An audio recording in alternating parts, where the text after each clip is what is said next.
বীরুত্তমকে নিয়ে কিভাবে বিরূপ মন্তব্য করেছে, তখন এই দেশের সুশীল সমাজের কোন নাগরিক প্রতিবাদ করে নাই। মমতাজকে আমি কি এই দেশের কি কেউ না? আমরা এখানে যারা আছি, আমরা কি এই দেশে জন্মগ্রহণ করি নাই? আমরা যদি বঙ্গবন্ধুকে সম্মান করতে পারি, তারা কেন আমাদের জাতির বীর সন্তানদের, আমাদের স্বাধীনতার ঘোষক শহীদ প্রেসিডেন্ট জিয়াউর রহমান বীরুত্তমকে কেন তারা অপমান করবে?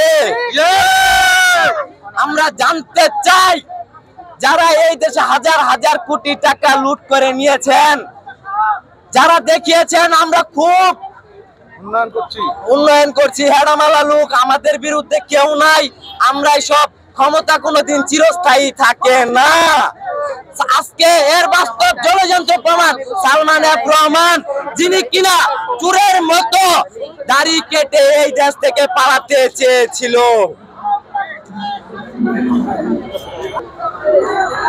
আমরা যে বঙ্গবন্ধুকে অবশ্যই রেসপেক্ট করি, আমাদের বঙ্গবন্ধু আছে, বাংলাদেশ যতদিন থাকবে বঙ্গবন্ধু ততদিন থাকবে। আমি বলতে চাই, যারা জিয়াউর রহমানকে স্বাধীনতার ঘোষক বলে না, তারা এই দেশের স্বৈরাচার, তারা এই দেশের কখনো ভালো চায় না। তারা সব সময় চায় এই দেশে যাতে একটা দাঙ্গা, এই দেশে একটা নৈরাজ্য সৃষ্টি হয়ে থাকে।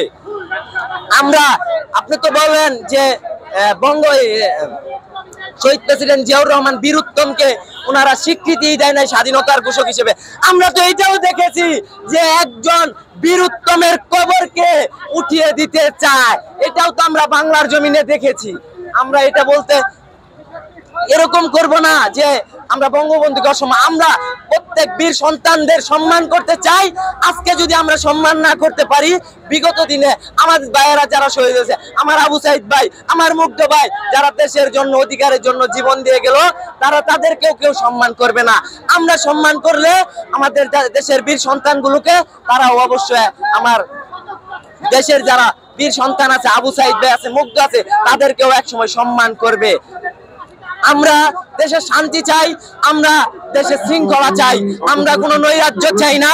আমরা দেশে একটা আমাদের বাক স্বাধীনতা চাই, আমরা স্বাধীনভাবে কথা বলতে চাই, আমাদের জন্য আইন থাকবে নিরপেক্ষ। আমরা কোনো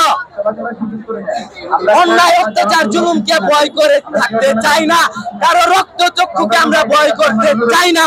আমরা চাই আমার মনের ভাব আমি এইখানে দাঁড়িয়ে আমি প্রকাশ করতে।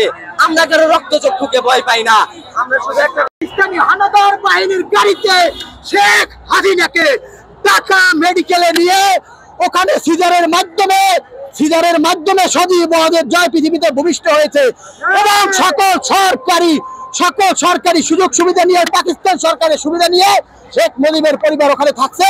এবং সজীবদের জয় যেহেতু পাকিস্তান সেনাবাহিনী, পাকিস্তান সরকারের টাকায় তার চিকিৎসা হয়েছে, তার মায়ের চিকিৎসা হয়েছে ঢাকা মেডিকেল। এজন্য আমরা এই কুলাঙ্গারকে পাকিস্তান হিসেবে ঘোষণা দিতে চাই, রাজাকার হিসেবে ঘোষণা দিতে চাই।